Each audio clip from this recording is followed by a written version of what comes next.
Yes, and we are live. At least I believe so. So, welcome everyone to Quick Connect Live. The Quick Connect Live sessions are part of the Strengths Finders in One, and also in collaboration with Ethan, Undelusional, Chill Philosopher, The Office Matters, and a whole host of different things all under his name. So every time I come to introduce you, I don't know how to Let's talk introduce about The Office Matters. Just streamline down to The Office Matters. Yeah, it's okay.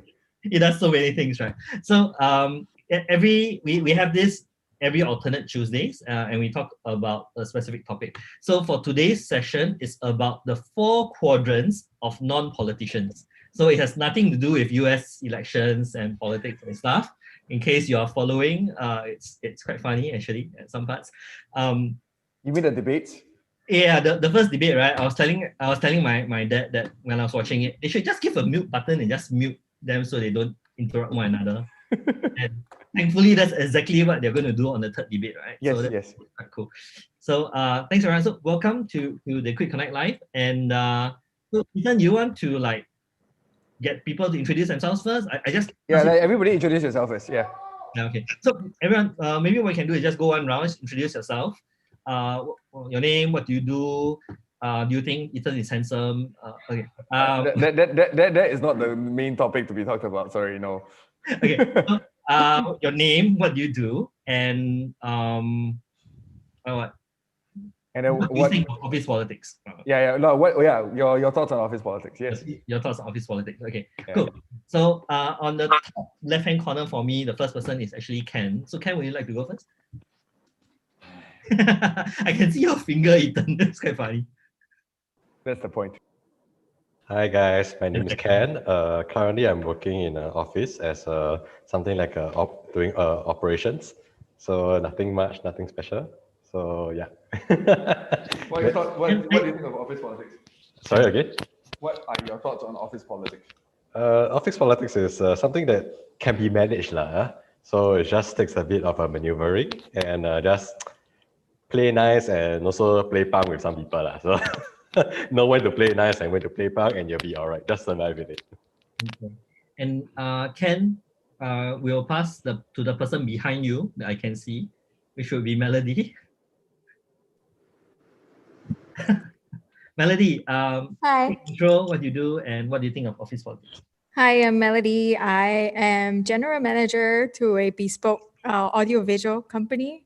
And what do I think of office politics? I think it shouldn't exist if everyone is conscious enough to communicate.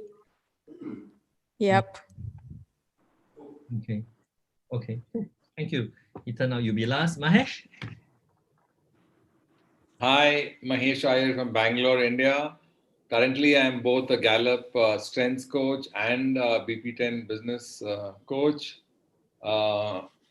So I had to fortunately leave all office politics about 7 years back when I retired. But before that, for the 40 years of my career, obviously, we had to go through these office politics. But I think it just shows how insecure some people are, or how competitive people are, and they don't care about the other person, right? So it's very, very difficult to know who's your friend and who's your foe. So as a strategy, I stayed away from office politics. I never took sides. And I believe that whatever my strengths are, I just continue doing my work, and whatever my work I do, I maximize. So my first strength is strategic, second is maximizer. I'm also an includer. So for me, politics didn't make sense. So I include everybody into my team. That's my top 3. Yeah, awesome. Thanks, Mahesh. And if you want a background like this, please let me know. Just send me a top 5. I'll create one for you. Cool. Adrian. Hi, my name is Adrian. I am a sales trainer and sales coach. I happen to hold a global position. So something about office politics that should not surprise you is every country I go to, there is office politics. And something else that might also not surprise you is every country's office politics are different. So that's the interesting part. Yeah. Thanks, Adrian. JF.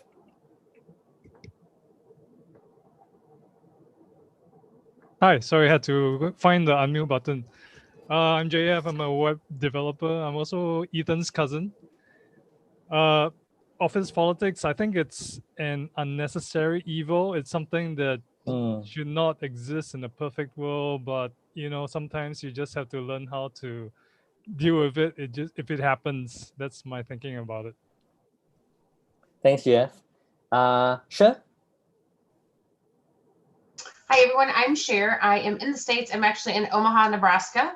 I am a Gallup certified strengths coach, and I actually sit inside a corporation, and we do have some office politics as well. I hate to say it's a necessary evil because I don't think it's a necessary evil. I lead with positivity. So I am positive that we can all get along, and it makes me crazy that we have to work around the red tape of others or make sure that the right people are included, but it is definitely something that shows up occasionally, right? It depends on the level that you're interacting with and the different leaders that you're interacting with. So I appreciate what Adrian just said. I think Adrian's the one that said it, that it's everywhere, regardless of what country you're in, and that's scary and sad all at once. So Thanks, thanks, Cher. Thank you. Is that your dog again? yeah, she came to work with me. She's sitting on my desk. Oh, cool. So cute. Michael. Yep. So I'm Michael. I'm a data analyst from a consulting company.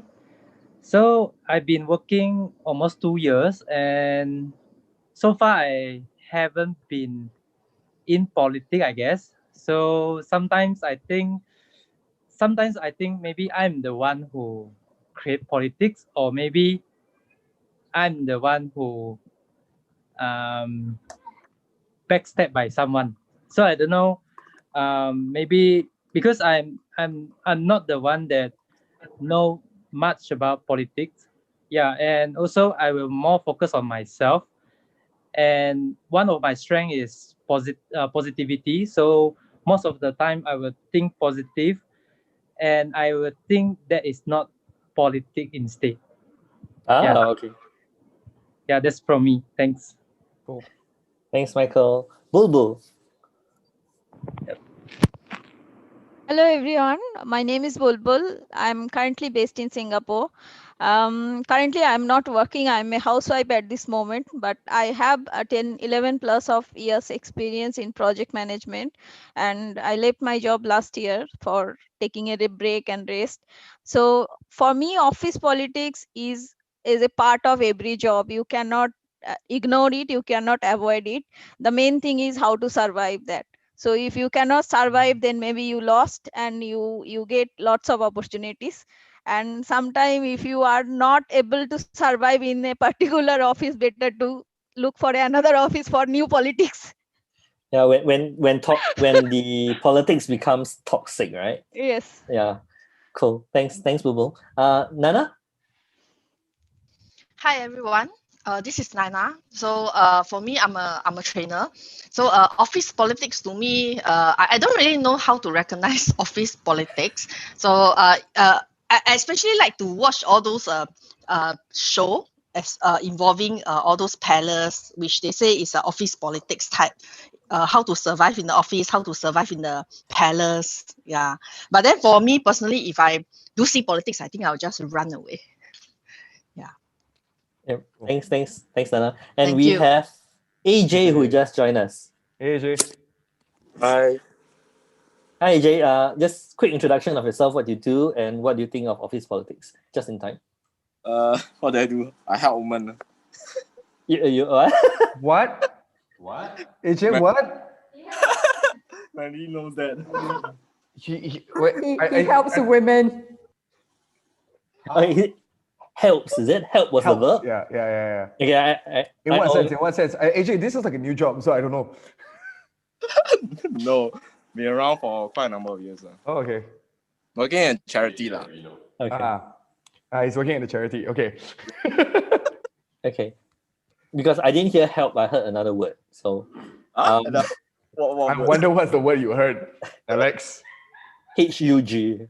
Oh, hug. Yeah, I hug his women. word. Like, No. Oh. What? I hug people before. Okay. As in, I've done those kind of hard campaign. So AJ, what do you think about office politics? Hello? Yeah, AJ, what do you think about office politics? Very interesting. Very interesting. Because like I don't think it's actually being talked about all these kind of like office matters. Also in particularly about what Ethan has also mentioned about boundaries, work boundary. Yeah, that is something I think to me is very new, at least to me. Yeah. Interesting. So one of the things that I remember when I started and I had this mindset, right? So I hate office politics and I never want to get involved in it. I was talking to one of my bosses. He was our chief executive, and he is actually a minister now, Singapore minister. And I asked him about office politics, and he said, "Well, it depends on what you define as office politics. If you think office politics as a way to get things done, then I think it's something that we should learn." So. Personally, for me though, I think that office politics, the at least the negative one, right, is largely driven by people's egos, right? The wanting to one up the other person, wanting to look better, or sometimes wanting to, destroy the competition so that you look better, right? So that's kind of what I have in mind when I think about office politics. So Ethan, over to you. How would you like to take this forward? I kind of know how to take this forward, so it's great. Thanks everybody for sharing your own thoughts on office politics. Yes, not many people talk about office politics. I literally had to search all around the world to look for enough people. There's a total of 4 people talking about office politics directly, of which most of them are talking about how do you use it, or political IQ. But what happens is that they are very slanted towards certain cultures. And what happened was that as I was developing this, I was starting to realize there was no language around it. So I even went to research literature in sociology and psychology and discovered that you can't find any information on it. And how office politics even works, right? You cannot talk about something in a space where you can't even define how it works. So this is where it's really interesting, because where I started realizing is what's universal about office politics, no matter what country you're in, breaks down to certain things. Yep, precisely. So I'm going to define a little bit more about office politics in a bit. So actually, what's the most irritating part about office politics? If I were to ask everybody in this space, feel free to put it in the chat. What's the most irritating thing about office politics? It's very draining, right? You go through it and then you feel drained. Yep, emotionally draining. It's something that makes you dread going to work. In fact, you will realize that office politics is the major cause of everybody's stress at work. Because the work itself is not the stressful part. Because work, if it was objective, it was clear, it was easy, it will be clear. You know where to go, what to do. You know how to look at things. If you get killed suddenly and you don't know why, yes, that's also one of the things. Some of them could be fake news. You're on your toes all the time, work impending. So a lot of things about office politics a lot of people talk about doesn't really cover the specific details, right? A lot of people talk about the interpersonal dynamics and how you need to make people like you and all this kind of stuff, but it doesn't talk about why office politics is so harmful and so painful. So I go back to these 2 words when I talk about office politics: responsibility and respect. Why are these 2 words so important? It's because my definition of office politics is when people choose to be irresponsible and chooses to disrespect other people. And when we talk about this, I'm not talking about like the current cancel culture where any statements made can get you cancelled. In fact, there's a form of disrespect where people try to cancel other people. But when I talk about this, I'm also talking about the fact that disrespect in a very specific terms, right? Imposters. Oh, somebody's playing Among Us now? Right, so a lot of these things is that it goes back down to the concept of responsibility. So anybody who's irresponsible, whether in management level or employee level, right, you start realizing that anytime they're throwing responsibilities around. So my favorite way of describing this is, the best example I can describe is when Trump was doing the COVID-19 conversation, and he was talking about, can we inject bleach into people? Kind of statements. And then when people asked him about it, he said he was joking. That's actually, to me, a form of irresponsibility, because he didn't take responsibility for the fact that he said it during an event. I'm specifically speaking about this kind of statements where you're not responsible for a single a thing you're mentioning. Yes, it was a joke. You should have mentioned it at the time. However, at the same place, you as a leader and at such a conference should be specifically mentioning whether it is the case or not, because it's a conference on COVID-19. These are classic examples of irresponsibility and the cause of politics. So whenever I talk about politics, I'm actually referring to anybody who actually chooses to be irresponsible and therefore disrespects other people in the workplace, the team, or people around them. So that's what I refer to as office politics, right? So, yeah. One of the major things about this is that a lot of people cannot recognize office politics even when it's happening because the small versions of it seem very okay to you at first. We have a term for it, remember, benevolent boundary violation. Remember, Alex? So a lot of times when a manager takes over the work of an employee and does that, what happens is that that's actually the starting of office politics. So what happens is that the manager will start going, why can't you do this? Starts taking over the work rather than training the person to take responsibilities. What happens is that it creates more irresponsibility in the workspace. That disrespect, because he went into the boundaries of the employee's zone, it actually creates the beginning of office politics. And this is why we talk about stemming it from the start, right? It's all about respect and responsibility. And when we talk about this, that's why we're going to move forward into analyzing both of them. So first up is so another part about this which was really annoying is because I went to get the Oxford Dictionary, Cambridge Dictionary, multiple dictionaries of what is respect. A lot of them were all over the place. So I wanted to be very specific about this. Respect is taking the responsibility to observe, accept, and manage the boundaries within the other person. That means if I cross your boundaries, I should A, apologize or admit to crossing your boundaries, or even having permission as a discussion. So responsibility, that means I take responsibility of anytime I transgress your boundaries, anytime I refuse to touch any boundaries, or even better is, for self-respect, is anytime you touch my boundaries, I'm able to air it out with you. These are all forms of respect. However, in certain cultures, we don't have respect built into our system. Like for example, in a lot of Asian cultures, we're not allowed to say no. At home, a lot of kids are not allowed to say no in Asian households. So we're trained not to say no, not to draw boundaries, and therefore we actually end up disrespecting ourselves when people disrespect us. As a process, this is what happens very often in the workplace. So whether is it in different cultures or different scenarios, it always goes back down to disrespect, where you're either taking a responsibility away from a person, that means could be responsibility for themselves, responsibility for work, or you're adding new responsibility to the person that the person doesn't need.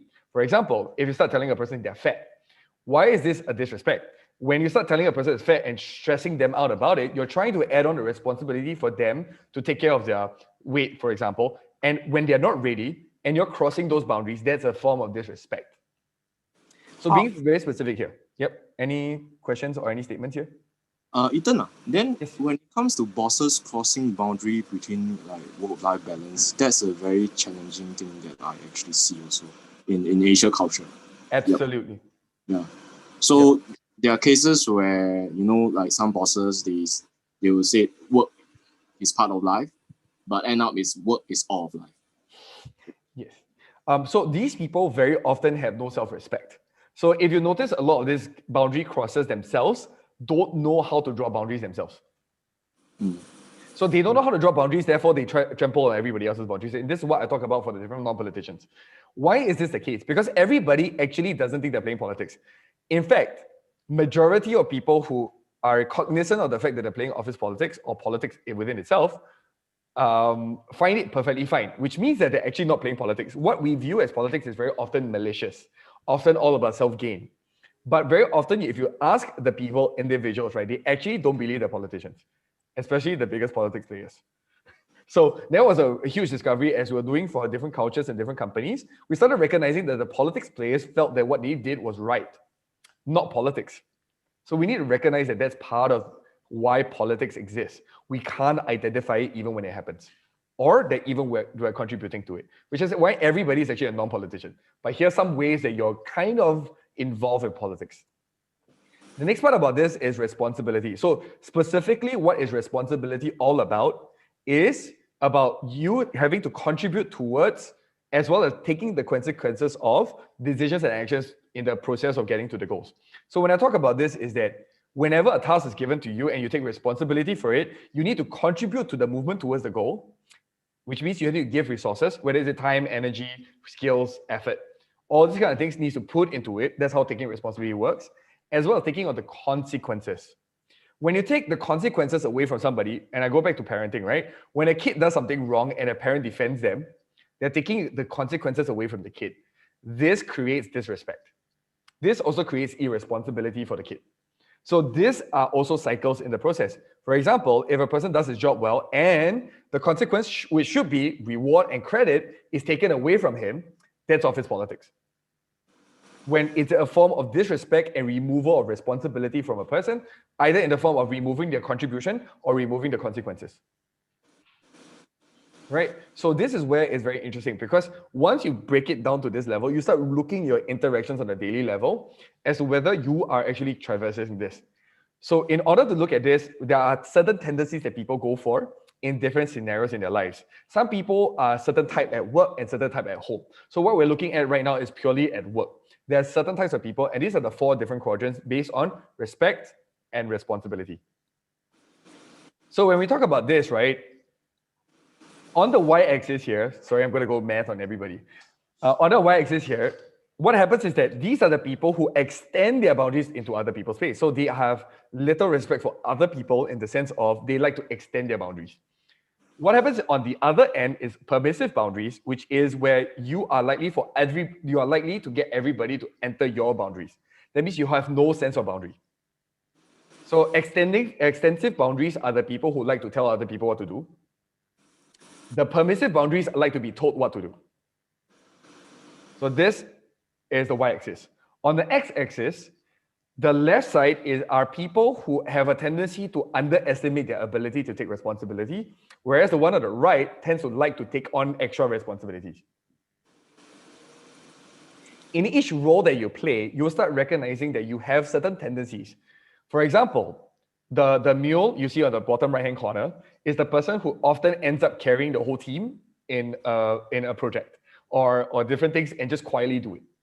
Right? Whereas if you look at the top right-hand corner, the martyr will become the leader and tell everybody what to do and then end up doing all the work and then dying in the process. Right? When we talk about these kind of things, you will start seeing these dynamics appear in the workplace quite often. Some of them, yes. What's this name of the band again? Shit. Eurythmics. Yeah, Eurythmics, yes. Right? So here comes the interesting part. A lot of martyrs, we have the positive term for it called a savior. They have a tendency to do benevolent boundary violation. They think they're helping you. They think they're doing things for you. But what happens is it'll start taking away the work and responsibility for itself. What happens is that a lot of martyrs create snowflakes. So what happens is that snowflakes will start imagining that they're the ones at fault, that everything is falling apart, even though they did nothing. Because the savior or the martyr keeps going in and taking their work away. So we talk about snowflakes is that the people who are permissive allows people to come into their zones, take their work away from them, as well as also always feels like they're always burdened by everything. So one of my favorite stories that I heard from a friend, I said this the last round, but I love this story. The difference between a mule and a snowflake would be, a mule would say, I have 1 project to finish. A snowflake would say, I have 8 deadlines to accomplish, of which I need to finish this, and go on forever and ever about how much work they have to do. Whereas the mule will just go, I have 1 project. The same amount of work, very different perception. On the top left-hand corner, what you have is what we term as a troll. So a lot of bosses are trolls because they're trained to be that way. When we talk about this, is they like to comment on everything without taking any responsibility. So they like to tell you how to do your work, what to do with your work, but not actually go through the process with you, not take responsibility for how they communicate with you, or even whether you can get there or not. So they like to tell you. So one of my favorite stories around this is somebody who basically yelled at his staff and said, I paid you to do this. I don't care, just get it done. When they ask for help. So that kind of communication is a classic troll communication, where you're just trying to throw more responsibilities at other people and you're saying, it's not mine. So these are the 4 quadrants that we look at. I'm going to break down a little bit more before we continue the conversation, so that you get an idea. Ethan, what's the difference between the mule and the martyr again? Because they both look overloaded. The mule is other people throwing onto them. The martyr goes out and grabs them. Okay. So you're more likely to be the martyr, right, Alex? No longer. Not really. I'm starting to learn how to throw back. That's Draw great. boundaries, healthy boundaries. No? Yeah. So to give you guys a bit more details, right? So the martyrs, right? So this is where you get, right? So a lot of times when people love you, you are the savior, the guy on the left-hand side. You extend a helping hand. You feel pride about being able to help other people. You're surrounded by people who appreciate you. Right? And then what happens on the right-hand side is the martyr is that want to help others, but then feel the dread of doing all the extra work because nobody appreciates you, and is surrounded by people who don't appreciate your help.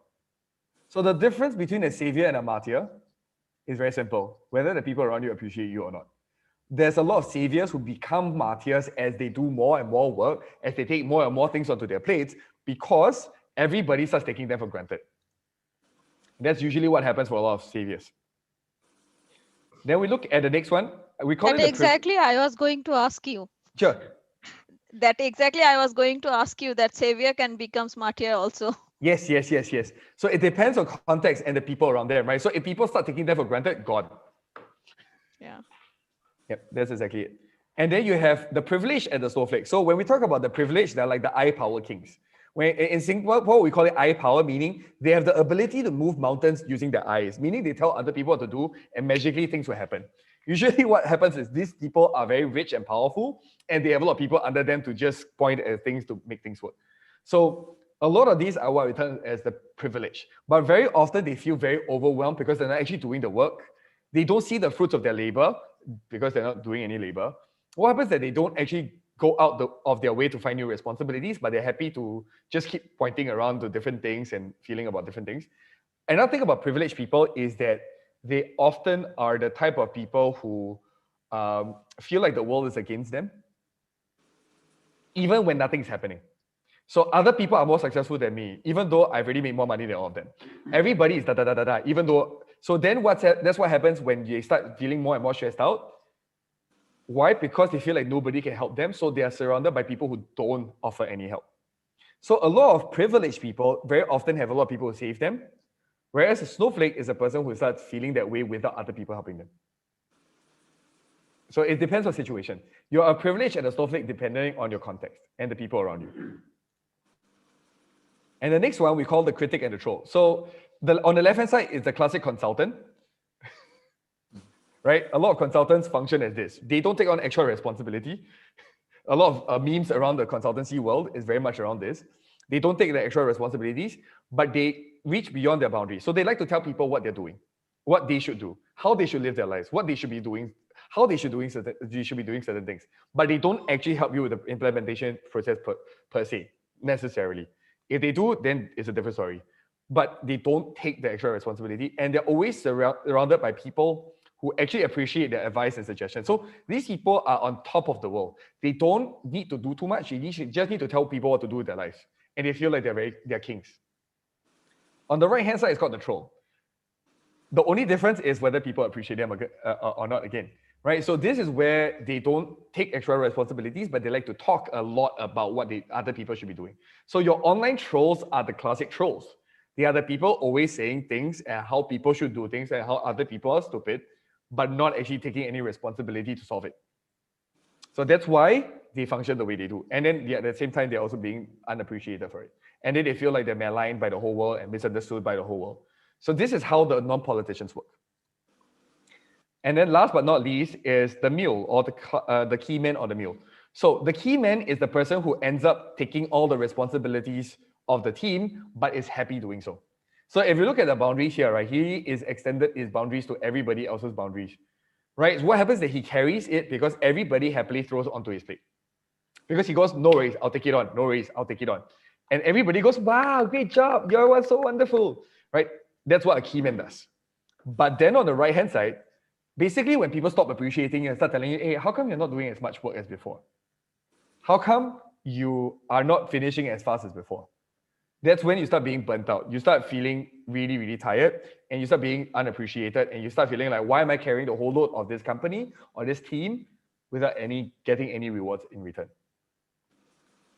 So with that, these are the basic 4 quadrants that we look at. If I were to get everybody to guess which quadrant do you belong to, because everybody belongs to a quadrant, I would like to ask which one rings the most with you at workplace. Let's start with Alex. Oh my god. Sorry, I'm limited. I think I'm a cross between a mutton and a mule, so it's kind of like maybe in the middle of the two, if there's such a place to cross it. So why do you feel okay? So sometimes you're a martyr, sometimes you're a mule. So I'm a martyr when I see something that can be done in a better way, but nobody else seems to know about it, whether it be technology or it's like, for example, there was one point of time I saw someone doing manual Excel without using any formulas and like doing manual matching, one by one. Whereas I could just do a VLOOKUP and do everything in like 1 minute. The person was spending 2 days matching 200 fields one by one. So I was like, hey, come, let me show you how to do it, right? Because it's a total waste of time. So in that sense, sometimes I guess there's a little bit of martyrish. Other times becomes a mule because when I too big mouth, I go and tell people, hey, look, I'm very good at this. I can do this. This is how it's done. Then people say, oh, yeah, just give it to Alex. Alex loves this. No, by the way, that's actually a martyr move. When you tell people that you can do this, you're actually trying to play the role of a savior. No, but that's down the road, right? That's down the road. Like I'm not doing it anymore. That was that one time that I talked about it. And then down the road, everything starts coming. So you learn like, okay, even if you have a solution, just keep quiet, don't say anything, because the moment you say, more and more things come to you. So yeah, that's the funny thing. You say you can do something, then people start throwing things to you instead of asking you to, deploy people to do. Yeah, so it's like, for example, I don't mind teaching people to do it so that someone else can take that responsibility. I can equip you, but no, it ends up becoming, just give it to Alex to do. I'm like, okay, keep quiet now. Very cool. Okay, the next in line, I'll go to Melody. Hi, sorry, I'm still eating, so I'll be turning off the video. For me, I'm most likely a mule. I don't go out giving advice, unsolicited advice to Alex, because I know the responsibility comes with it. Understood. So you're more likely to be the mule. Okay, great. Let's go to my cousin JF. Sorry, I have trouble understanding the differences between the 4 boundaries, so I'll pass. Okay, no, wait. Just feel free to ask any questions here. I think you're going a little too fast, and maybe my brain isn't going going fast enough to follow what you were trying to explain. So okay, sorry, it was quite a lot in one go. Yeah, sorry. Yeah, sorry, it's my first meet up with this group, so just trying to keep up. Cool. All right. Maybe one useful way would be to see where you are on the axis. So like, do you tend to take on a lot more responsibilities, or do you tend not to take on extra responsibilities or things? I used to tend to take on more responsibility than I can handle, but nowadays I'm very careful about doing that kind of thing. Yeah. Okay. So do you tend to let other people tell you things to do, or do you tend to like, I go and take something to do that? No, nobody tells me what to do. The last person who tried to tell me what to do, she really kena. Okay, so this is a martyr role, right? So that's a classic martyr. Okay, cool, great. Thank you, Alex, for this. Actually, we have a quiz for you to take to be able to do this. That I will send it out later on for everybody to do. So what happens is that, so great. So what you just described is a martyr. Whenever people try to cross your boundaries, you throw it back at them. That's a classic martyr move, actually. Because I get to decide what I take, but you have a tendency to take on extra responsibilities. That's your tendency, right? So you have to be careful, but your tendency is that. So it feels like this. Great. Cher, what do you think you are? Excuse me. I think I'm primarily in the martyr zone. Okay. I will take on the responsibilities of others, and then why don't you appreciate what I just did? So that is in my personal life and somewhat in my work life as well. So great, cool. And let's go to Vipul. Me, same also, savior and martyr both. So initially I start with savior, and then ultimately without appreciation I become martyr. Yes, understood. Next one, hold on, Mahesh. Yeah, so I think I am not a martyr fully, but maybe more a savior. But I fall in this zone where I by nature, being a developer, I like to help people. But at the end of the day, I think the problem is I also like to be appreciated. It's not that I help people and they just say, okay, bye-bye, but I want them to appreciate. So I think I'm more the savior type of a person. Great. Aaron, what about yourself?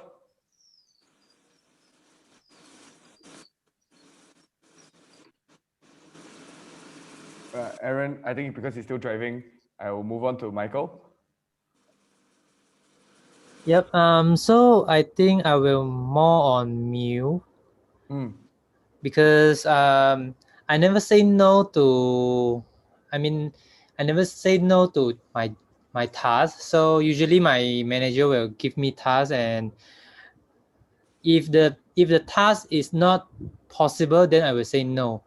Else I will try, and then only I will say no. Yeah. Very cool. All right. And can I get Ken? The quiz results haven't come in. No, you answer now. I fluctuate between the privilege, and also the meal. So it depends on who actually I'm dealing with. The privilege deteriorates to a snowflake. Lucky I haven't went to that point. It's like just take out the work still. Just that I have a lot of people that guide me, so I'm not sure. But But I don't like it when people take away the responsibility at times. So not sure how you actually put that, but. There's actually a lot of patterns that can be analyzed from here, because what happens is that in certain roles we play one role, but in other parts of our lives we play a different role. So it depends on the kind of people we're interacting with as well. So some people are saviors at work and complete snowflakes at home. So I've seen those CEOs who go like super hardcore at work, and at home they're complete like blobs, right? So there's all these kind of things. It's really interesting. So it's not specific, like nobody is one thing forever, and you actually can change. And the other part about this is, how do you make sure that you optimize this? Much like StrengthsFinder, you use your strengths. Don't try to fight against it, right? Recognize what your tendencies are. Yeah, and it could also be very context dependent, right? So I can imagine a middle manager who is a total mule to their superiors, but a total troll to the people under them. Absolutely. So that's where power position comes into the picture. Actually, we measure that within our test also. But we haven't found a way to present it nicely. Okay. Without telling people you only suck up to your bosses and you are asshole to your employees. We can't say that to people. So and that's quite interesting, right? So if you imagine the middle manager there and look at your image, right? The mule, everybody throws everything that they have, and then they just take everything that's thrown to them and just throw it down to the people under them. That's actually a lot of managers in the middle. So they like to say yes sir to the bosses, and then they like to hand it out to the people below. So it's a mule troll combination, right? In that case, I would call it a key man troll position. What happens is that they look like key men because everybody appreciates them on top, but then underneath everybody hates them. Yeah, but yeah, Ken, you're clearly a savior. Yeah, at work, because I saw him at work so many times. So he has our quiz, so he knows how to go and get the results. Let's go to the next person. Nana, what do you think you are? I think I'm more lucky. I think I'm a savior. Yeah, because the work that I do most of the time, okay, I guess it's my company's culture. We appreciate one another. So every meeting we hear shout out to one another, like thank you this, thank you that. So I also receive a lot of feedbacks because I do training. I also receive a lot of feedbacks, handwritten feedbacks as well. Asian people are very scared to put into black and white, but they even put down in email that thank you for the training and how helpful it is. So I guess I'm more lucky because then I'm a savior. Very interesting. Yeah, no, so Alex, please put Ken on your speed dial. Ken will come and save you anytime. AJ, what do you think you are? I have a bit of a challenge trying to define. Okay, so let's ask you the question again, right? When people throw you tasks, or do you have a tendency to take on extra tasks when you're not asked, or do you only do it when people ask you? I will see whether it's under my responsibility. Okay, cool. So you only do what's within your job scope, or do you do beyond your job scope? If there are certain things that I'm really, really very passionate or interested in, I'll go all the way out. That's for me. Okay, and then regarding this, right, do you like to take work away from, okay, do you like to help other people, or do you prefer to stay away from other people's work? Me in terms of what? Like, do you like to, like, if you see somebody who needs help, right, like Alex's example, the person is taking 2 days to do something that takes 1 minute. For me, I will ask the person for permission first. Great. So actually you fall under so what I'm hearing is you're in between mule and snowflake actually. But snowflake only because you defend your boundaries well. So you're privileged, meaning you can defend your job responsibilities, but you're willing to take on actual work that you're interested in. So you are somewhat between the two. And later on, you can do the test and you can see for yourself. So it's like I'm in between the snowflake and what? The mule. So you generally don't go out of the way to find new work, but if you like the work, you don't mind them handing it over to you. Yes. Great. That is, if there's something like very interested or passionate, I will go all out regardless of the hours. Very cool. So when we look at this, right? So I'm just gonna go on a little bit. Did I miss out anybody? There's SY, right? SY. I don't know what's your real name. So Melody. Oh yeah, Melody. I'll do Melody in a bit. Yeah. Yeah. I think that would be Shin. Shin. Still muted. Hey, yeah. So which one do you think you are? Who? Your voice is Shin. can't Your hear you, voice Shin. is still muted. I think your mic is not working. Oh no. Okay. Maybe you come back to her later. Okay, Shin, just work out your mic for a bit. I think you unplug and replug your earphones. Can you hear me now? Yes, perfect. Oh, okay. Yeah, so I was saying that I think I'm between savior and key man.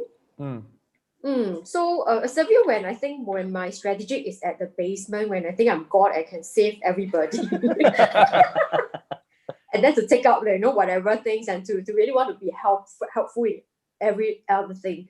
But I realized that it really depends on the emotional bank that you have also built with the other party. Yeah, so sometimes when you are offering help, but if let's say you don't really have a good relationship with this person established yet, right? It may turn out to be something that he or she will be very defensive about. Yeah, so that's why while I see that I don't mind taking on like new projects or maybe new roles because I see it as something that's exciting. Yeah, but I need to be very careful with who I'm helping as well. Yes. So it's also very interesting. So your instinct is always that of like the mule or like the key man. However, and then when you're in the basement for your strategic, you try to save everybody. Yes. And then but then now you're tapering it. So a lot of this is down to your instincts. So it's very clear that you're actually mainly a key man or mule. However, if you're feeling burnt out, you start trying to take everybody else's responsibility. Yeah. But of course, generally when you genuinely help and you do have a relationship with the person, right, you do hear many words of gratitude and appreciation that make you feel that you don't mind doing more. Yes. Very cool. That would be the savior and the key man. Yep.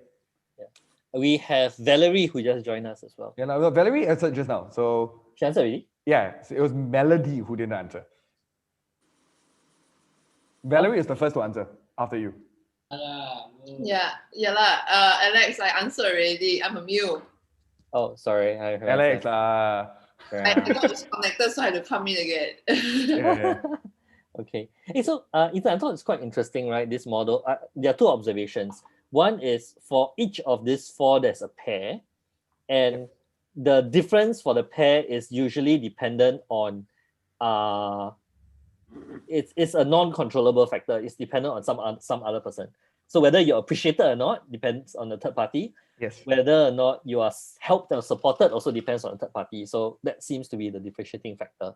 Yes. The other observation I have is that it doesn't seem that any of these roles are healthy. None of them are healthy. It's all about managing them because we have tendencies, right? For example, I'm a classic key man. So I love taking on the responsibilities. It's then about me managing myself and going, okay, what am I doing? Because my instinct is always, what can I do to help this situation? What can I do to support this situation, right? Whereas in my like my personal life, I'm a classic savior. So I loved saving people for the longest time, right? I tried to save everybody. Like these people, the people around me will all testify to that. So what happened was that, but then learning to manage it well was the key part. Because what happens is that I become very sensitive to whether I'm violating people's boundaries, whether I'm whatever. So I would start with the savior mode and then notice whether I'm violating boundaries. So these tendencies are very often can be used to your strengths because I go, can I help you? Rather than go jump straight in. So there are all these little things that we can do in each of these roles that we play to do certain things. However, there is actually an interesting drawback of some of the tendencies, and I'll share a bit about that later. But you're right, none of these roles are fully healthy. Unless you're in a team full of saviors or a team full of key men, none of these are healthy. When I talk about this, it means everybody is willing to take on extra responsibilities, willing to help one another, and at the same time, they don't throw extra work to one another for no good reason. That's really what happens. The dream team is full of saviors and key men, yes. That means they're all the people who like to take on responsibilities. So this is a dream team that does not really exist most of the time in companies. You always have people who will be happy to make use of other people who are happy to take the responsibility for them. You know, you guys know that very well. There's always the person in the team that's happy to just go, oh, so since you're taking it away from me, I'm just going to stay in the corner and let you do the work. And managing these people is a large part of this. So managing the snowflakes as well as the trolls are actually a very large part of this. So let me share a little bit more about responsibility taking. So when we talk about this, right, one of the major factors about this is that in responsibility, we look at contributions and consequences. Anybody got questions? Okay, never mind. So when we look at this, right, the mule and key men are 100% always thinking about what can I do to contribute to this. They don't think about the consequences. That's their problem. A lot of the key men and mule are very, very into what they can contribute to the picture, not what the consequences are. So they're always hyper-focused on it. Whereas if you look at the savior and the martyrs, they want it to be equated. But they're happy to contribute first, but they want the results to be there. So like Mahesh just described, right? I like it when people thank me for it. So the results has to be correlated to the amount of contributions he added. And that's really what a lot of saviors as well as martyrs do. They like to see appreciation of whatever results they want to have at the end of the day. And then the troll and the critics are very interesting people. They minimize the contribution, but are happy to see the consequences. So they look at what the results of what they say. So they like to tell other people what to do and expect other people to do it. But when the results don't happen, they're like, why aren't you guys doing it? But they don't want to contribute to it. Meanwhile, the snowflake and the privilege are the people who want, okay, so if you look at all the scam videos of earn $10,000 a day at home without putting a single dollar into this, the fastest way to grow your business, all these kind of things where people are always talking about the easiest and laziest way of getting somewhere, those appeal to the privileged and snowflakes because they don't actually want to take responsibilities, but they want to have the maximum results. So if I give you $1, I want to take back $1,000 back. A lot of them have that mentality, not because they want to, but because that's really how their minds are tuned towards. And it's not a problem per se in the sense of you're a bad person. It's just currently your mindset when you're dealing with something is that certain tendency.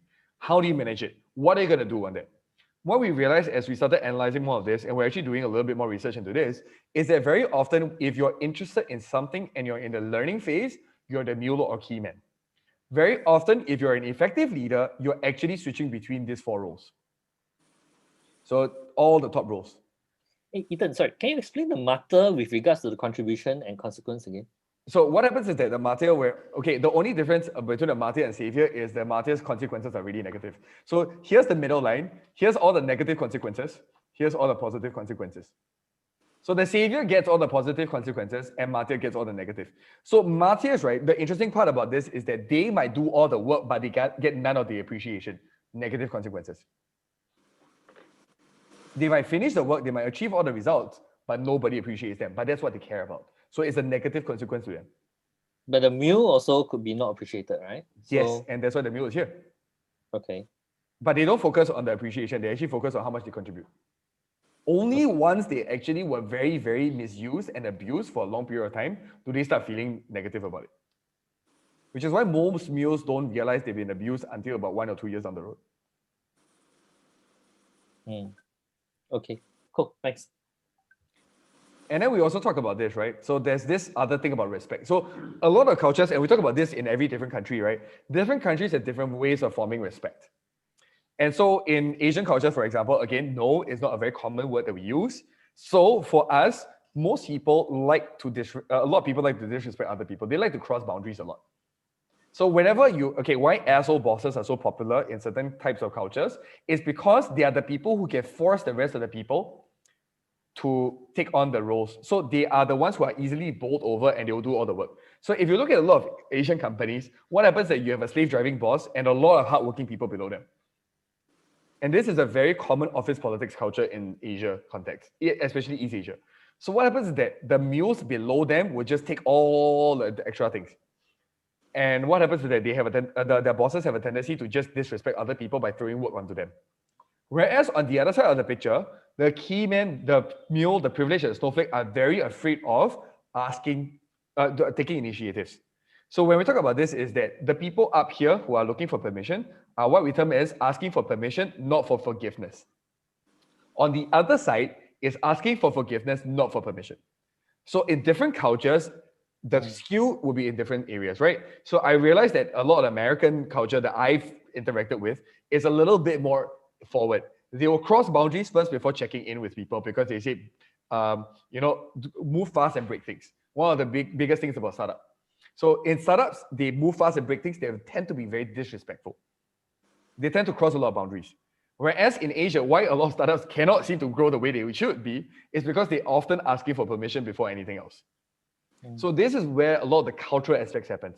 When we talk about the mutuality line, right, this is where you can cross the boundaries just a little bit to check whether the person is comfortable with it. For example, hey Alex, do you mind doing this? I can ask you by asking you to do something, even as a boss or even as a manager, I'm crossing some boundaries on purpose by saying that you need to do some extra work. But by asking for permission, I'm actually treading on the neutrality line because then you have an option of saying yes or no. Of course, that provided you have the ability to say no. But usually you give people options and let them have the space. This is actually how you build relationships because the relationship gets deeper through time. So sorry, how do you, what's the boundaries axis and the permission axis? I don't quite understand the... So the people who cross boundaries the most, so you have a tendency to cross boundaries, so extensive boundaries versus permissive boundaries.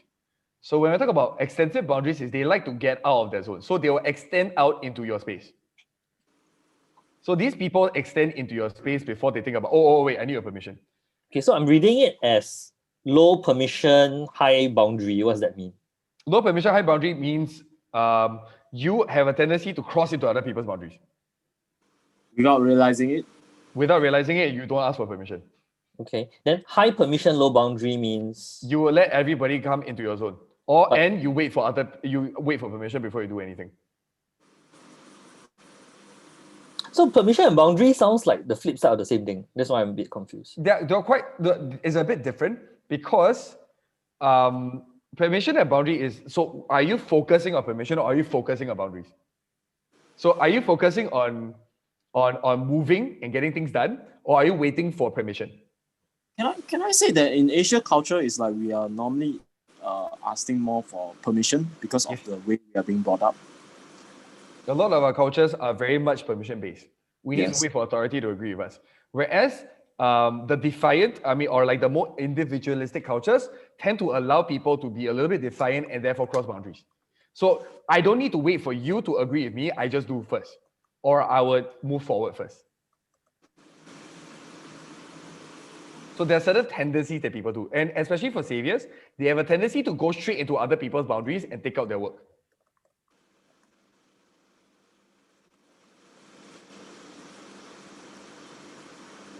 Yeah, a lot of these things I'm sharing today, right, are actually something that I've been searching online for a very long time and couldn't find any information on, which is why we had to develop all of this. Which probably in turns they didn't realize they're actually crossing the boundary in that sense, and in turn actually people felt being disrespected. Yes, Without them absolutely. knowing, I'm being respected. Yeah, you mean I'm not respecting you in some sense? Yes. So if you look at this at the workplace, right? If the boss tells you to work overtime and you don't tell them no, do they think they're crossing your boundaries?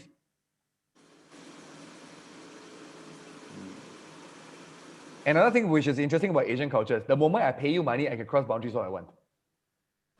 Which is something I don't really like, to be honest. Yes. So there are all these different things that in a power play, and if you look at politics, this is what keeps happening. So in different cultures, different things tells me whether I can cross boundaries or not. Different things give me the permission to do certain things to you. Well, certain things, I guess, in a way, if the boss doesn't listen, in a sense, even if you voice out, then you just keep quiet. So then that's full on disrespect. That's full on disrespect, and then that's when you need to look at it as a different thing. That's toxic already. If you say no and the person cannot respect your space, or even explain to you why you should say yes, then that's outright disrespect. I understand. Okay. Yeah. Ethan, I got a question. Sure. So is there a difference between like, okay, so I understand, let's say the permission and the boundaries is more in terms of what I do, right? Yep. But is there a difference between what I do and what I allow? Yes. Yes. And does this mean like if let's say I usually ask for people's permission before I go for their boundaries, I'm more crossing towards that zone. But does that also mean that I will wish other people to do the same to me? Yeah, Or what I would allow, yeah. Yeah, so a lot of times you will expect other people to ask you for permission before they cross your boundaries. So a lot of permissive people are actually expecting other people to ask them. So I've seen this is common, where we believe that other people think like us. So if people are crossing our boundaries, they will ask us. That's what a lot of permissive boundary people think like. So I used to have people who throw a ton of work at me without asking me, and I automatically did it, took them on, well, who just disappeared, so took them on anyway, because I keep on thinking that, oh, they will ask me if this was not needed, or if this was actually crossing my boundaries. I didn't recognize my own boundaries. Permission-based people very often don't recognize their own boundaries, unless they are mature a bit more. So that's where it's a bit different. That's where you start moving towards a line of neutrality. You start asking for permission, or you start drawing boundaries with people, such that you can go, well, I'm not going to do this. Does this make sense? It does. Yeah. Okay, because I thought I heard it differently.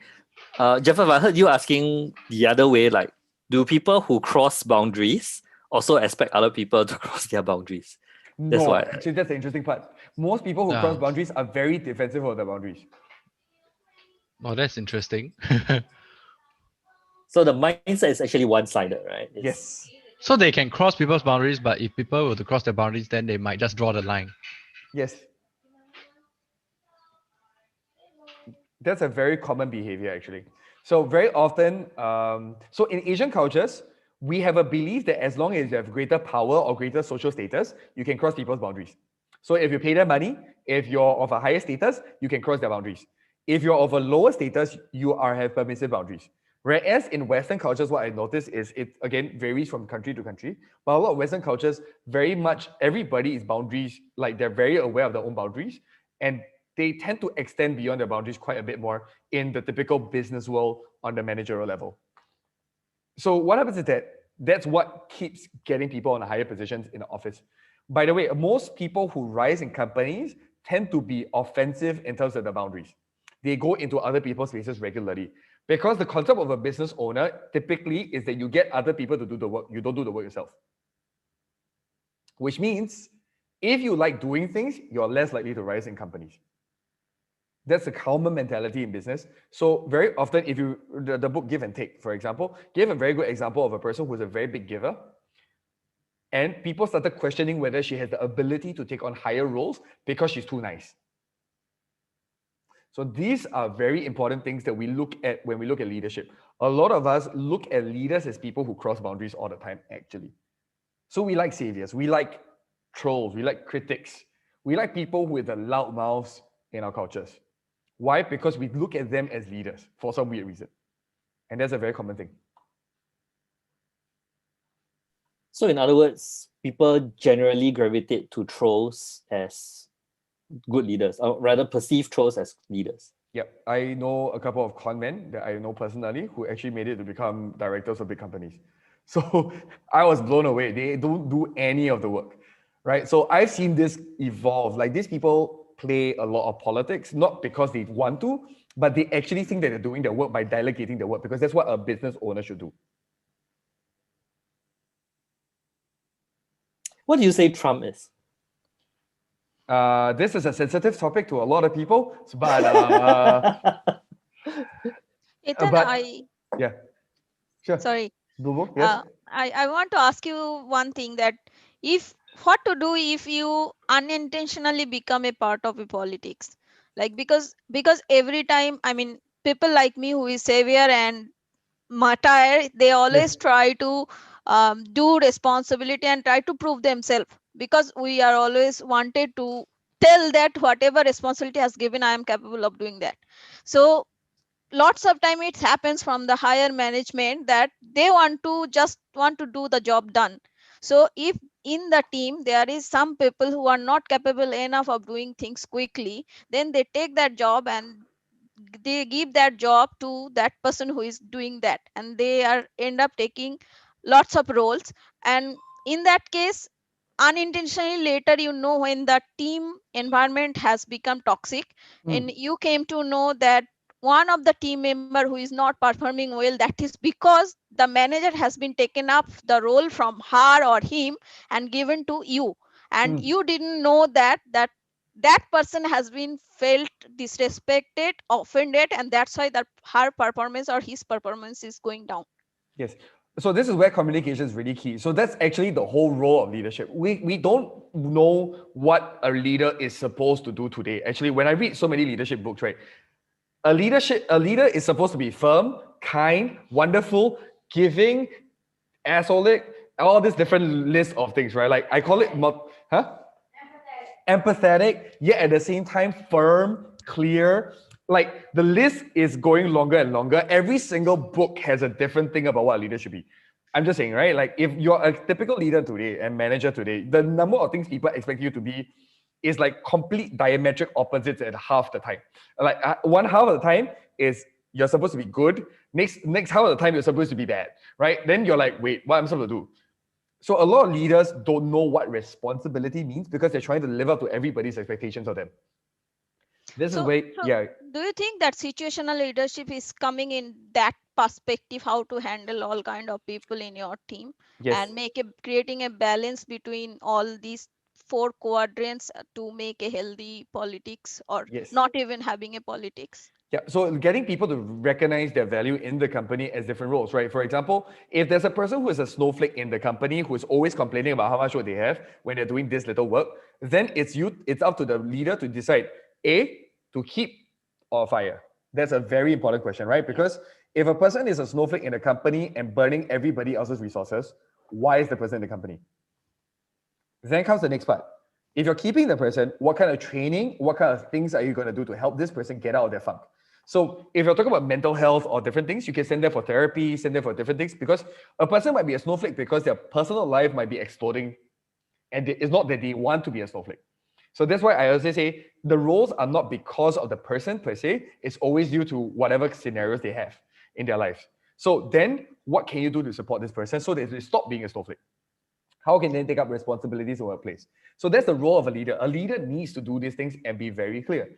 The other part about this is as an employee, if your boss is a troll, that's a very important realization to have, because the more you enable a troll, meaning you take all the responsibilities they throw to you, what happens is that they'll continue going down the path they are. So trolls love keymen. They give a lot of praise to keymen, right? But the trolls always look like they're always too stressed out, always unhappy, always like I'm working a lot.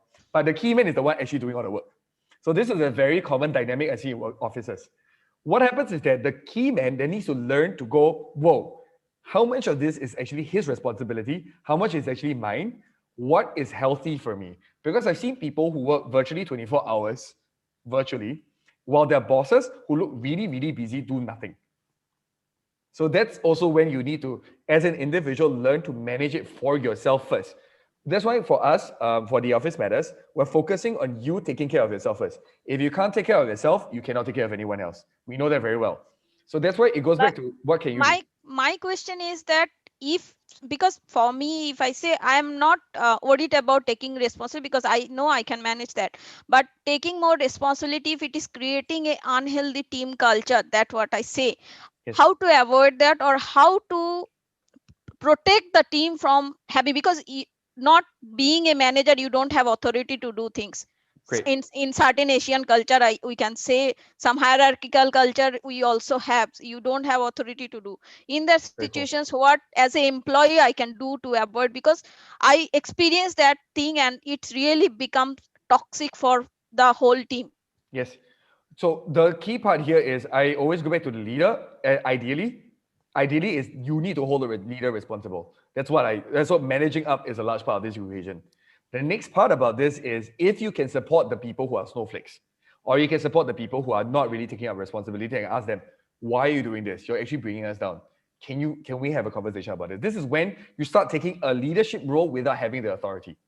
You might not have the official authority, but you're actually taking cultural authority as a person who's supporting them and going, what can I do to help you be more effective and take on more responsibility?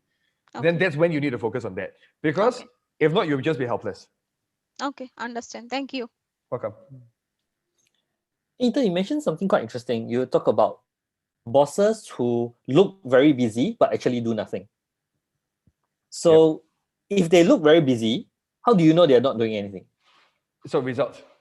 Have you seen those kind of bosses? Okay, so if you ask for KPIs from the bosses and they tell you what they've done, you start realizing that a lot of things don't take many hours or whatever.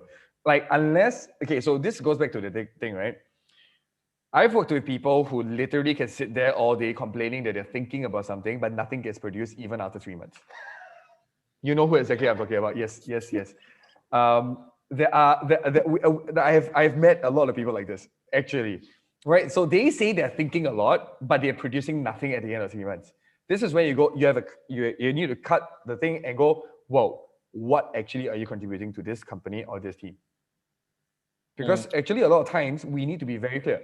Of course, you might not say that to the person. You need to go and assess it for yourself and see whether you can accept it first, whether you can work under such a manager, whether you want to deal with such a situation, or whether you want to extricate yourself. There are a lot of different questions you can ask. But first part is diagnose and understand the situation. I also think it's possible that there's some people who just sing and don't do anything. And then there's the other group of people who's just very busy running on the spot. So they're really busy, but they're going nowhere. So results are everything, right? Because then the person's incapable, not because they don't want to take responsibility, but because they're incapable. And that's when, why are they in the position? Yeah, Drucker's principle, right? Everyone's promoted to their level of incompetence. Yeah, which is why Drucker said it shouldn't be the case, right? But it's really about it. We need to really, really assess it, because that's actually why we are like the Office Matters. Our goal is to be able to measure all of this on quantitative level. So that's where we're leading towards. So I'm trying to turn all these things into surveys and tests and research that we can actually quantitatively measure where people are.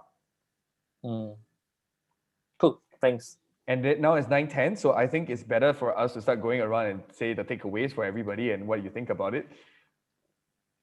Alex, would you like to lead that? Every time I let you host, I'll be the first one to answer. Okay, I think for me, the takeaway, as I start to look at the models, I think it came back to boundaries, about being able, two things, right? One is to draw good boundaries for yourself, and the other one to respect other people's boundaries. And I think if we can do that well and have good expectations of our own abilities, we'll probably be quite healthy. And to me, that was pretty much the gist of how I would apply this for myself. Don't disrespect other people by crossing, and don't be too permissive by drawing my own boundaries. I would actually add on another thing, right? Because you are a contributor, you like to contribute a lot. Recognize whether you're looking for results or contribution. Just as an add-on to your thoughts. Because you have a tendency to always contribute without looking at results? Elaborate. You don't care for the results per se. Like I seen you do this. Like for the example, Quick Connect, right? We had no targets for this, my friend. We just wanted to start it and have fun, right? So you have a tendency to do this, right? So Melody is like, what? So but that was part of the experiment also to see how we can reach out and contribute more and you do something together, right? So yeah, so you're not really focusing on the results. So I mean, I'm just saying, recognize that as part of your picture too. Okay, cool. Thanks. Okay, Melody, what have you learned? I agree with Alex with the whole boundaries thing, and I think I brought it up lah. It's, I mean, whether you're mature, whatever, troll, I think it all boils down to first even recognizing it in the first place, which I think we all have here. But getting everyone else on board, that is, yeah. Which is why, take part in Tom. And join the Strengths Finder Singapore network. Yeah, and join the Strengths Finder Singapore network. Yeah, no, but feel free to take the quiz. It's just a 2-minute quiz. So if you're interested. Mahesh, any thoughts? Yeah, first of all, I already clicked that link and I'll take the test after this call. So thank you for that. But I think you've given me a lovely framework for me to be able to coach better. Because looking at this model, I think we could really, in addition to Gallup's trends, use this to see how do you actually manage your work and your co-workers, right? Where do you fit? And how, I'm just trying to now see how to use your talents, whether it's ideation or strategic or learner individualization, to move the needle in that framework to slightly be a better contributor, right? So ultimately everybody wants contribution. So how do you move contribution and be in that zone, in the mid zone, so that you take permission, but also you limit your boundaries. So I think I love the framework, and I'm going to try and start using it for my coaching. I'm just going to share it a bit again so that you can see it again. Yes, I think the zone of mutuality, right? Like where we are actually being mutual with the process. So how do you remain there with your strengths? Very cool. Cher, what are your thoughts? So I like the 4 quadrants and the what can live in that space, right? So savior to martyr, not just for myself, but just to think about it with the folks that I lead, or as Mahesh was just saying about the folks at coaching as well. So I could see it be leveraged for both. Great, thank you. Ken, since you're right next to me.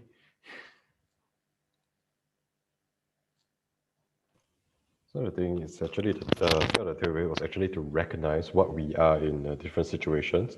So like, for example, if you're actually the one giving help, probably like for me, I'm the savior. But when I'm actually asking for help, I might be something else again. So it's really to actually identify what you are in different scenarios inside the workplace, asking for help, giving help in the leadership or as an employee, so on and so forth.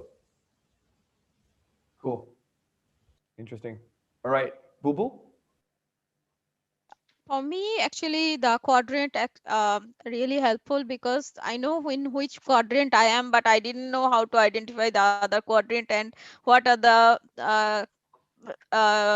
elements of the other quadrant, and then also the consequences and contribution part. Because I think for me, learning to balancing out what quadrant you want to be, it's required to move around the quadrant in some time if you want to achieve success in your career, especially and being in a particular quadrant is very, I think in my career experience, I know it's very unhealthy and it can damage lots of things.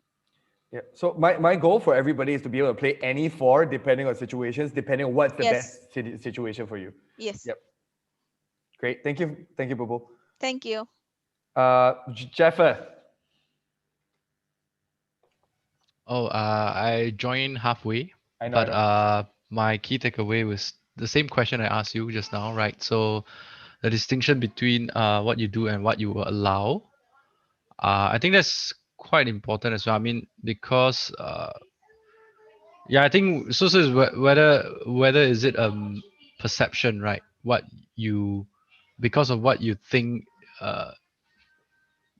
because of what you are, you also think what other people might be, right? And therefore you would think that you need permission from other people at times, but then actually people also give their permission upfront, right? Yes. So I think there's certain clarity in terms of working with others. Mm. Yeah, so that's what stuck for me.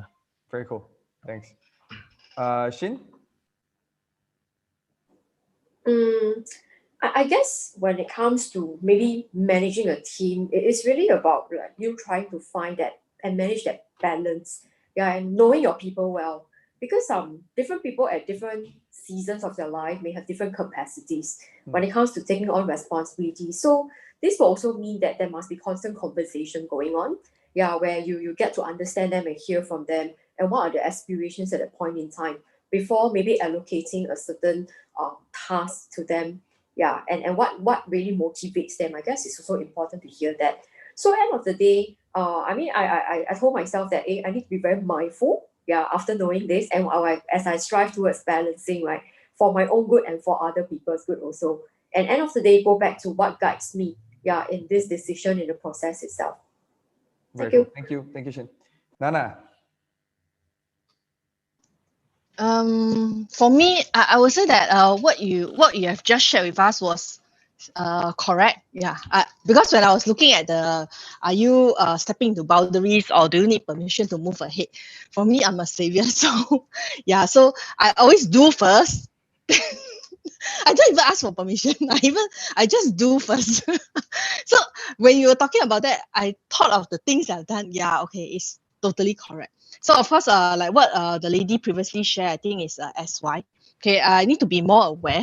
Okay, especially because when you step into boundaries, people will think that you are very demanding, very domineering. Especially when they will say that because the words that you just tell them that okay, I need this done by when.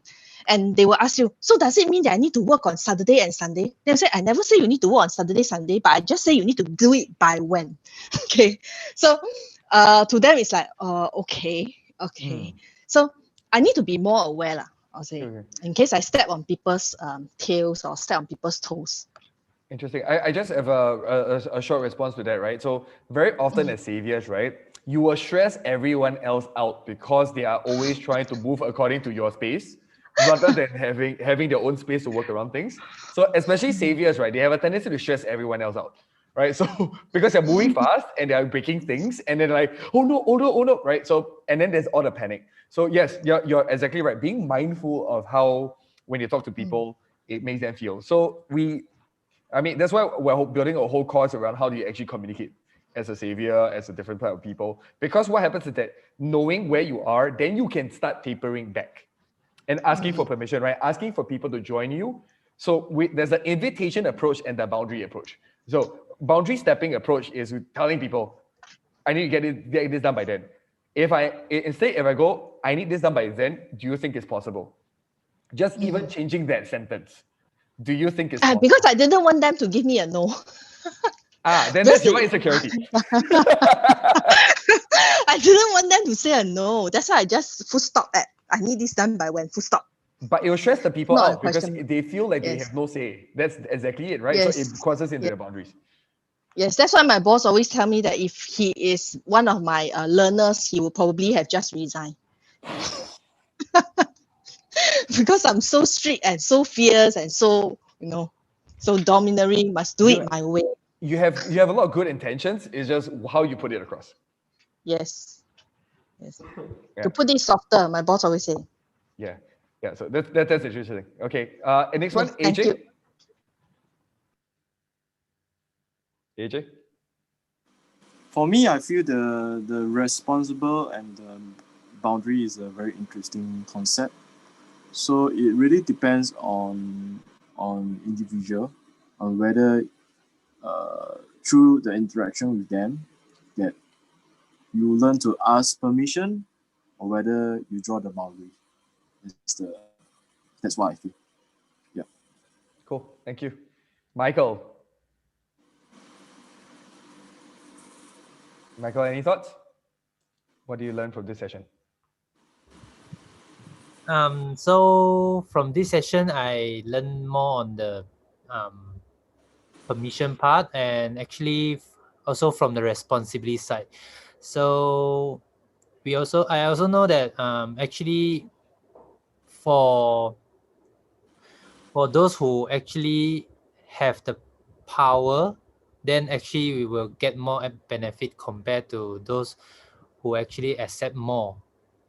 I mean, like given more is actually more advantage than taking more. Interesting. Yeah. Giving more is better than taking more. Yes. Especially in a company. True. Yeah. Cool. Thank you. That's what I thought. Yeah. Thanks. Valerie. Just now I want to build on what Michael said. So giving more is better than taking more, but people tend to view people who take more as leaders. Is that what they're trying to drive to? It's also true. So the thing about this is that, buy share. So one of the major things about this is that our current culture rewards people who take more. Doesn't mean that that's necessarily the case, but our current culture does reward people who take more. Okay. But that doesn't mean you should take more. But what we need to do is to change the way the culture works. So one of the major reasons is because the people who take more are not held accountable for their actions and their thoughts and what they say. Yes. And holding them accountable is exactly what we need to do. Okay. So when you say take more, you mean take more responsibility, take more credit, take more what? Sorry. The term is to take more. I think when Michael said it is, I mean, his version of give more. Actually, why not I let Michael explain a bit more on his definitions. So sorry, Michael, back to you. When you say take and give more, what does the more or less refer to? So I think take is more to task the responsibility. Instead of take more, why not we actually give more, like actually assign the job to others instead. Okay, so to delegate the workout rather than to always keep on pushing it onto yourself. Yep. Cool. So so that's where I misunderstood you as well. So thank you, Alex, for this. So interesting. Actually, so delegation. If you're talking about this, right, what do you think is the balance? Whether the person can handle it or not. Yes. That's a wonderful way of looking at it. So we look at every person in order to for us to eliminate office politics, right? Looking at people's capacities, their emotional positions, and how they look at different things is a major part of negating office politics. We can only conquer office politics if we focus a lot on helping people understand how they think, how they act, how they take on responsibility, how they're stepping on other people's toes, or they're being too permissive towards other people. And I think when we talk about delegation, a lot of things come into play, right? One is understanding the person's capacity, maybe even talents and strengths. The other one is understanding the scope and expectations of this person. The person could have the capacity, but it's entirely out of this person's scope. Then should you then delegate to this person? Or how do you communicate that delegation to that person's important piece? Then post-delegation comes the consequence part that you talked about, right? So does the person then reap the consequence of it, whether positive or negative? So a lot of times it's like positive. As the delegator, I reap. If it's negative, I give it to you. Yes. We say that very often, right? But a good delegation then also means that once you delegate it out, the consequence of it then is also given to the person who has the responsibility. And again, when we talk about responsibility in our previous sessions, we talked about role responsibility and goal responsibility, right? Yeah. So for those of you, sorry, I know I kind of ramble a little bit, but for those of you who kind of want to catch on with all these things that we spoke about, they were in our previous Quick Connect sessions. I think this one was on boundaries, right? Yeah, boundaries. No, there's also the 4 types of responsibilities as well. Yeah, so boundaries and the 4 types of responsibilities. If you kind of want to catch up on all these things that I just mentioned, they were in that discussion back there. Sorry, that's it's all good. It's all good. It's a all lot good. of I stuff. think it's great because so I've gone through a lot of these details because I realized that we haven't actually broken down these very core parts of politics within the workplace, and we need to be very clear about how it works in order for us to eliminate office politics. So maybe people have purposely not allowed people to actually spread this news, but I think it's really that a lot of these things are assumed in our cultures. So only with this internationalization or in globalization have we had to actually struggle as to how to understand responsibility and respect with so many different contexts. And that's when this becomes even more important, because as we're inculcating agile frameworks, Lean Six Sigma, all these kind of things into Asia, right, and it failing miserably in all the different Asian states because the culture is so drastically different, because the politics are different. That's where we need to address it on that level. The politics are different every single place. Why? Because they have different ways of respecting. They have different ways of taking responsibility, and what they take responsibility for is very different. And that's why it's very important. And so that's the 4 quadrants. So the 4 quadrants are related back to the 2 main things. It's about respect and responsibility.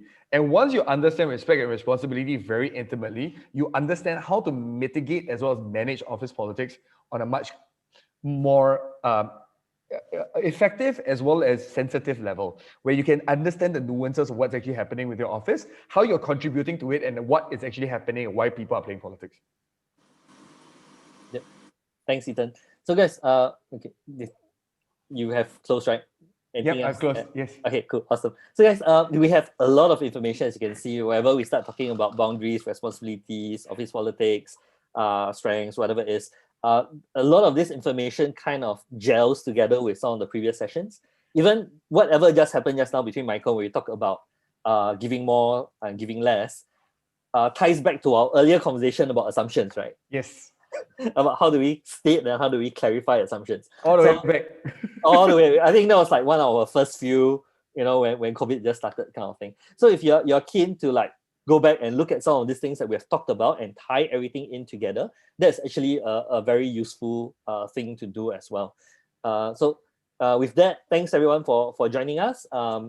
We haven't quite decided what the next topic is in 2 weeks' time. So we just keep a watch out on the meetup as well as the Facebook pages. Yeah, so just watch out for the meetup.com and the Facebook pages. Then just join us in 2 weeks' time. It's every alternate Tuesday. So with that, thanks everyone. I will see you in 2 weeks' time. Okay, Thank you. I'm gonna stop, and you can stay if you want for chit chat, but I'll stop the live stream. Thanks everyone.